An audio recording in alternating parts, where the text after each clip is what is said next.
तो दोस्तों, क्योंकि सांस भी कभी बहू थी सीरियल के आज के एपिसोड की शुरुआत नकुल से होती है, जो तुलसी के पास आकर बैठता है और भावुक होकर उनका शुक्रिया अदा करता है। वो कहता है कि अगर उस दिन उनका रिश्ता तुलसी के सामने नहीं आता तो शायद आज वो और वैष्णवी कभी इस मुकाम तक नहीं पहुंच पाते। वो कहता है कि उन्होंने सिर्फ उनके रिश्ते को स्वीकार ही नहीं किया, बल्कि उसे एक नई पहचान और सम्मान भी दिया है, और ये सब सिर्फ उनकी वजह से ही संभव हो पाया है। वैष्णवी भी इधर तुलसी का धन्यवाद करती है। वो कहती है कि अगर तुलसी उनका साथ न देती तो आज जो कुछ भी हो रहा है वो कभी नहीं हो पाता। लेकिन तुलसी दोनों से बोलती है कि उन्हें उसका शुक्रिया अदा करने की जरूरत नहीं है, क्योंकि जो कुछ भी हुआ है वो ठाकुर जी की इच्छा से हुआ है। इंसान तो सिर्फ माध्यम बनता है। इसके बाद तुलसी नकुल को एक बहुत जरूरी सीख देती है। वो कहती है कि उनका यह रिश्ता बिल्कुल आसान नहीं है और आगे का सफर भी कई मुश्किलों से भरा होगा, क्योंकि आज जो लोग इस शादी के खिलाफ हैं, जरूरी नहीं कि कल भी उनका नजरिया बदल जाए। वो आगे समझाती है कि अक्सर लोगों को लगता है कि सिर्फ प्यार ही एक रिश्ता निभाने के लिए काफी होता है, लेकिन सच्चाई इससे अलग है। वो कहती है कि एक सफल शादी सिर्फ प्यार से नहीं, बल्कि विश्वास और एक दूसरे के सम्मान से चलती है। अगर रिश्ते में भरोसा और सम्मान नहीं बचा तो प्यार भी धीरे धीरे अपना मतलब खो देता है। फिर तुलसी नकुल को बोलती है कि आने वाले समय में लोग उसकी पत्नी पर सवाल उठाएंगे, ताने देंगे और अपमान भी करेंगे। तो ऐसे वक्त में उसका सबसे बड़ा फर्ज होगा कि वो हमेशा अपनी पत्नी का साथ दे, उस पर भरोसा रखे और हर हाल में उसका सम्मान करे। तो नकुल भी पूरे विश्वास के साथ वादा करता है कि वो हमेशा ऐसा ही करेगा। इसके बाद वैष्णवी घर जाने के लिए निकलती है तो नकुल कहता है कि वो उसे ड्रॉप कर देगा। तो तुलसी दोनों को जाने की परमिशन देती है, लेकिन मुस्कुराते हुए एक शर्त भी रखती है। वो मजाक करते हुए कहती है कि कल संगीत में दोनों को अच्छा डांस करना होगा, क्योंकि अगर परफॉर्मेंस खराब हुई तो सबके सामने उनकी नाक कट जाएगी, इसलिए कोई भी गड़बड़ नहीं होनी चाहिए। तो दोनों हंसते हुए हामी भरते हैं और वहां से निकल जाते हैं। अगले सीन में तुलसी अपने कमरे में पहुंचती है। वहां उसकी नजर बिस्तर के पास रखी एक चिट्ठी पर पड़ती है। वो जैसे ही चिट्ठी खोलकर पढ़ती है, उसके पैरों तले जमीन खिसक जाती है। वो खत मिहिर का होता है। मिहिर ने लिखा होता है कि उसे पता है जेल से रिहा होने के बाद तुलसी शांति निकेतन में रह रही है, लेकिन वो ये समझ नहीं पा रहा कि जब वो पहले ही साफ कह चुका है कि वो उसका चेहरा तक देखना नहीं चाहता, तो फिर वो उसके बारे में पता लगाने की कोशिश क्यों कर रही है। चिट्ठी में आगे लिखा होता है कि उसने पहले ही कह दिया था कि वो जिंदगी में कभी उससे नहीं मिलेगा। उसके मुताबिक तुलसी ने उससे पहले अंश को छीन लिया, फिर पार्थ को, और रियो की मौत के लिए भी वो उसे ही जिम्मेदार मानता है। उसने अपना बेटा खोया, अपने पोते खोए, और इसी वजह से वो न तो उसे कभी माफ करेगा और न ही जिंदगी में दोबारा उसका चेहरा देखेगा। ये खत पढ़ते ही तुलसी पूरी तरह टूट जाती है। उसकी आंखों से आंसू बहने लगते हैं। इसके बाद तुलसी को मिहिर के साथ बिताए हुए पुराने पल याद आने लगते हैं। उसे मिहिर की कही हुई वो बात भी याद आती है जब उसने कहा था कि जब भी वो खुद को आईने में देखे तो उसे सिर्फ तुलसी नहीं, बल्कि उससे जुड़े सारे रिश्ते दिखाई देने चाहिए।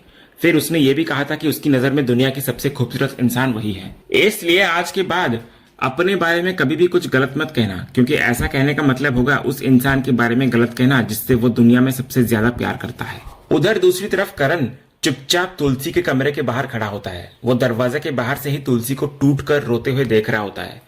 इधर अंदर तुलसी रोते रोते कहती है कि अगर मिहिर उसे माफ नहीं करना चाहता तो ना करे, लेकिन कम से कम एक बार उससे मिलकर उसकी बात तो सुन ले। वो कहती है कि उसे पता है कि मिहिर उससे नफरत करता है, लेकिन शायद उसे पूरी सच्चाई अभी तक पता ही नहीं है।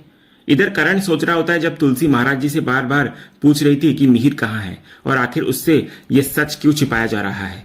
इसके बाद उसे गौतम की कही हुई बात भी याद आती है कि गौतम ने साफ कहा था कि चाहे दोनों भाई एक दूसरे को बिल्कुल पसंद न करते हो, लेकिन पापा का सच उन्हें हर हाल में छिपाकर रखना होगा। उस राज के बारे में सिर्फ वही दोनों जानते हैं और किसी भी कीमत पर माँ को इसकी भनक नहीं लगनी चाहिए। ये सब याद करते ही करण के चेहरे पर सख्ती आ जाती है। वो मन ही मन फैसला करता है कि चाहे कुछ भी हो जाए, वो अपने पिता का यह राज कभी बाहर नहीं आने देगा। वो खुद से कहता है कि उस औरत को इस सच का कभी पता नहीं चलने देगा। इसके बाद एक फ्लैशबैक दिखाया जाता है जहां करण अपने लैपटॉप पर कुछ टाइप कर रहा होता है और उसका प्रिंट निकालता है। तभी वो पल भी दिखाया जाता है जब तुलसी जेल में थी और हवलदार ने आकर मिहिर का खत उसे दिया था। फ्लैशबैक खत्म होते ही सच्चाई सामने आ जाती है। करण उसी प्रिंट को मोड़कर एक लिफाफे में रख देता है। यहीं से साफ हो जाता है कि अब तक मिहिर के नाम से जितने भी खत तुलसी तक पहुंचे थे वे असल में करण ही लिख रहा था। यहां तक कि आज जो खत तुलसी को मिला उसके पीछे भी करण का ही हाथ था। इसके बाद करण अपने कमरे से निकलकर चुपचाप तुलसी के कमरे में पहुंच जाता है। वो धीरे से अंदर जाता है और वो लिफाफा तुलसी के बिस्तर पर रखकर बिना किसी को बताए वहां से निकल आता है। फ्लैशबैक खत्म होते ही करण बाहर खड़ा होकर तुलसी को टूटकर रोते हुए देखता रहता है। उधर तुलसी को पूरा यकीन होता है कि ये खत सचमुच मिहिर ने भेजा है, जबकि हकीकत में ये सब करण का रचा हुआ खेल होता है। इसके बाद तुलसी अपने कमरे से बाहर निकलती है। तभी गौतम और दामिनी के कमरे के पास से गुजरते हुए उसकी नजर अंदर चली जाती है। दामिनी इधर गौतम से कह रही होती है कि उसने आज का दिन बहुत एंजॉय किया। इतना ही नहीं, पूरे परिवार ने काफी समय बाद एक साथ खुशियां मनाई। उसे डर था कि कहीं करण की वजह से कोई नया झगड़ा ना हो जाए, लेकिन सब कुछ बिना किसी विवाद के अच्छे से पूरा हो गया। इधर बाहर खड़ी तुलसी चुपचाप उनकी सारी बातें सुन रही होती है। फिर दामिनी इधर बोलती है कि एक बात शायद गौतम को पसंद न आए, लेकिन आज पूरे परिवार को एक साथ देखकर उसको सच में बहुत अच्छा लगा। इस पर गौतम सिर्फ मुस्कुराकर इतना बोलता है कि वो उसकी बात अच्छी तरह समझता है। ये सब सुनने के बाद तुलसी बिना कुछ कहे वहां से चली जाती है। उधर दूसरी तरफ समायरा, गरिमा और रौनक तीनों ही तुलसी से परेशान होते हैं। समायरा इधर गुस्से में कहती है कि आखिर उस औरत को हो क्या गया है, अपनी उम्र भी नहीं देखती और हर समय बस डांस करने की जिद लगाई रहती है, जबकि उन्हें बिल्कुल भी डांस नहीं करना। गरिमा भी नाराज होकर कहती है कि क्या वे लोग उसकी कठपुतली हैं, जो वो जैसा कहे वैसा ही करते रहें, चाहे कुछ भी हो जाए वो डांस नहीं करेगी। लेकिन तभी रौनक दोनों को रोकते हुए कहता है कि वे लोग डांस करेंगे। रौनक दोनों को समझाते हुए कहता है कि क्या उन्होंने अपने पापा को नहीं देखा, वो खुद तुलसी से कितनी नफरत करते हैं और नकुल की शादी के भी खिलाफ हैं, फिर भी पूरे परिवार के सामने मुस्कुराकर सबका साथ दे रहे हैं, बड़े पापा को गले लगा रहे हैं और ऐसा दिखा रहे हैं जैसे सब कुछ बिल्कुल ठीक है। जब उनके पापा परिवार के लिए इतना बड़ा समझौता कर सकते हैं, तो वे लोग भी सिर्फ एक डांस के लिए थोड़ा सा समझौता क्यों नहीं कर सकते। लेकिन गरिमा फिर भी मना करती है। तब रौनक कहता है कि वे लोग ये सब किसी और के लिए नहीं बल्कि अपने पापा के लिए कर रहे हैं। फिर वो एक और वजह बताने लगता है। वो कहता है कि उन्हें सुभाष अंकल के लिए भी डांस करना चाहिए, क्योंकि उन्होंने खुद कहा था कि वो उनका परफॉर्मेंस देखने के लिए अपना समय निकालेंगे। समायरा नाराज होकर कहती है कि सुभाष अंकल को भी उसी बुढ़ी अम्मा ने अपने पक्ष में कर लिया है। इधर रौनक मुस्कुराकर बोलता है कि कोई कंपटीशन थोड़ी लड़ना है हमें, बस थोड़ा बहुत डांस करके आ जाना है। हमारा मकसद जीतना नहीं बल्कि अपने पापा का साथ देना है, इसलिए दोनों को यही बात याद रखनी चाहिए। इतना बोलकर रौनक वहां से निकल जाता है। उसके जाते ही गरिमा समायरा से पूछती है कि आखिर उसका भाई क्या समझा कर गया है। समायरा हंसते हुए कहती है कि वो सिर्फ उसका नहीं गरिमा का भी भाई है। फिर बताती है कि रौनक चाहता है कि वे दोनों पापा के लिए थोड़ा बहुत डांस कर लें, लेकिन गरिमा बोलती है कि अगर डांस करना ही है तो सिर्फ खाना पूर्ति नहीं होगी, उन्हें अच्छा डांस करना होगा। आखिर वे लोग अंजार से आई लड़कियों के सामने हारने थोड़ी ना आए हैं। समायरा भी कहती है कि शायद इसी वजह से तुलसी दादी बार बार उन्हें डांस के लिए तैयार कर रही हैं, ताकि वे उन लड़कियों के सामने हार जाएं। ये सुनकर गरिमा कहती है कि तुलसी बहुत चालाक है, लेकिन इस बार उसको मुंह तोड़ जवाब मिलेगा। वे ऐसा डांस करेंगे कि हर कोई बस उन्हें देखता ही रह जाएगा। समायरा फिर याद दिलाती है कि उसने सुना है अंजार से आई लड़कियां बहुत शानदार डांसर्स हैं। इस पर गरिमा कॉन्फिडेंस के साथ कहती है कि उसके पास उसका भी प्लान तैयार है। समायरा उत्सुक होकर पूछती है कि आखिर वो प्लान क्या है, लेकिन गरिमा कुछ भी बताए बिना सिर्फ उसकी तरफ मुस्कुराते हुए देखने लगती है। अगले ही सीन में हम देखते हैं कि समायरा और गरिमा छत पर पूरे जोश के साथ संगीत की डांस प्रैक्टिस कर रही होती हैं। दोनों अपने हर स्टेप को पूरी परफेक्शन के साथ बार बार दोहरा रही होती हैं। काफी देर तक प्रैक्टिस करने के बाद समायरा थक कर कहती है गरिमा ने तो उसे पूरी तरह थका दिया। इस पर गरिमा मुस्कुराते हुए कहती है कि अगर उन्हें चैंपियन बनना है और अंजार वाली लड़कियों को हराना है तो इतनी मेहनत तो करनी ही पड़ेगी। फिर समायरा पूछती है कि रौनक का क्या होगा, क्या उसको सच में लगता है कि वो भी इतनी मेहनत करेगा।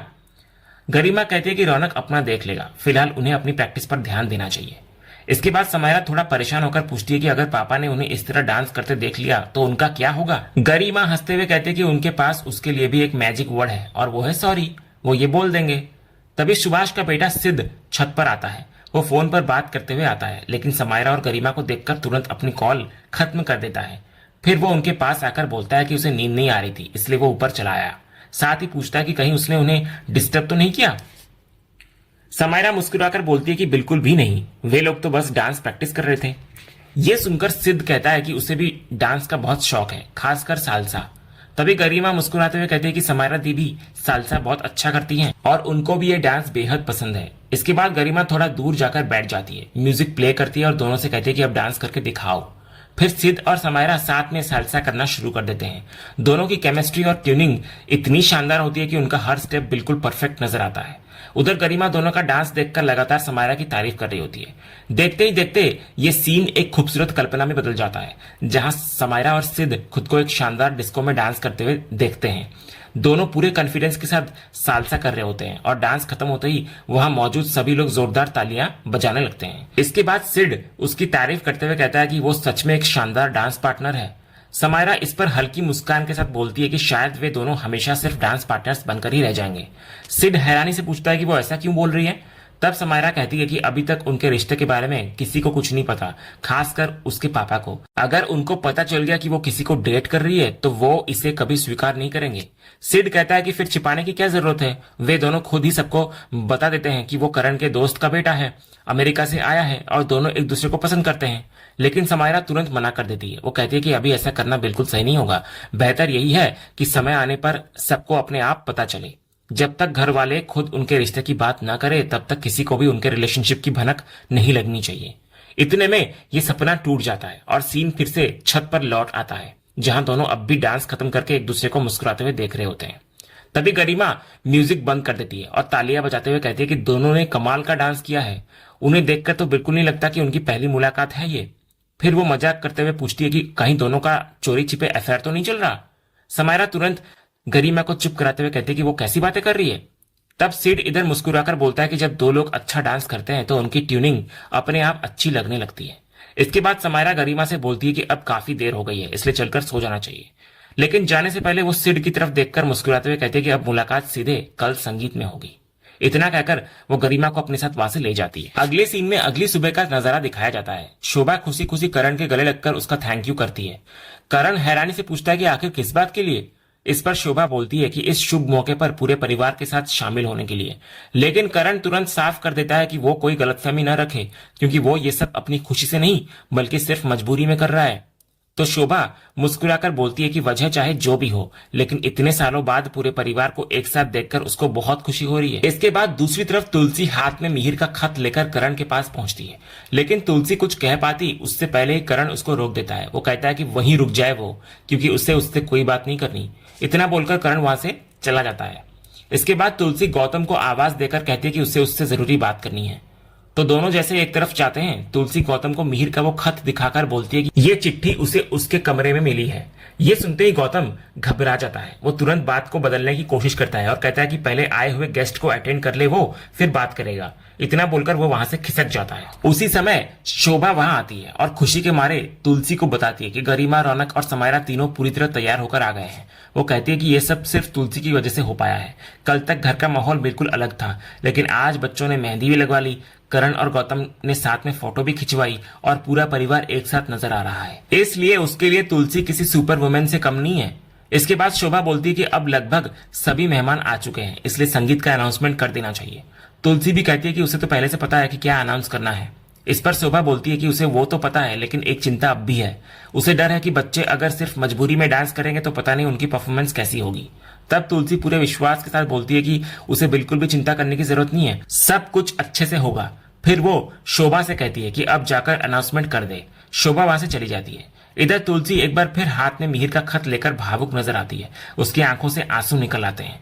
फिर वो खुद को संभालते हुए धीरे से बोलती है कि इस बारे में बाद में सोचेगी वो।